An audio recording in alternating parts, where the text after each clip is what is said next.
নির্বাচন ও সাপ্তাহিক ছুটি শেষে আবারও কর্মস্থলে ফিরছেন মানুষ। সর্বশেষ খবর জানাতে মানিকগঞ্জের পাটুরিয়া ঘাটে আছেন সহকর্মী ইউসুফ আলী। সরাসরি যাচ্ছি তার কাছে। এই যে নির্বাচন এবং দীর্ঘ ছুটি এবং সাপ্তাহিক ছুটি সহ মানুষের যে উদ্দীপনা এবং উৎসাহের মধ্যে ভোট প্রদানের পর কিন্তু মানুষ এখন ছুটছে, অর্থাৎ ভোটাররা এখন ছুটছে এটা তার কর্মস্থলে।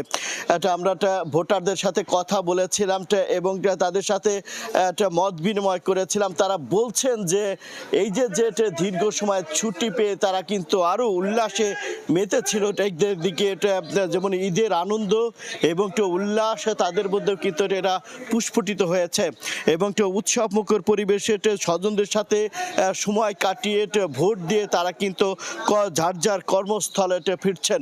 পাটুরিয়া, দৌলতদিয়া, আরিচা, কাজিরহাট নোরোটে আমরা ভোর থেকেই দেখছি আসলে যে লঞ্চটি এবং ফেরিটি দৌলতদিয়া ঘাট থেকে পাটুরিয়া ঘাটে এসে পৌঁছাচ্ছে, প্রত্যেকটা লঞ্চ ও ফেরিতে উপচে পড়া ভিড় রয়েছে এবং সেই ক্ষেত্রে মানিকগঞ্জের যে অংশটুকু রয়েছে বাস স্ট্যান্ডগুলোতে কিন্তু তিল ধারণের ঠাঁই নেই, অর্থাৎ বাস এসেই চলে যাচ্ছে।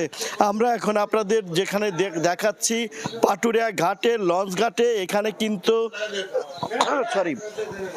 এখানে ঠিক একটি লঞ্চও নেই, অর্থাৎ লঞ্চগুলো সবগুলো দৌলতদিয়া প্রান্তে চলে গিয়েছে। ওখান থেকে কানায় কানায় পূর্ণ হয়ে সেইটা লঞ্চগুলো এসে এইটা পাটুরিয়া ঘাটে এসে নঙ্গর করছে এবং মানুষ কিন্তু নির্বিঘ্নে এবং উল্লাসে এবং আনন্দের সাথে তারা কিন্তু আবার তারা কর্মস্থলে ফিরছে।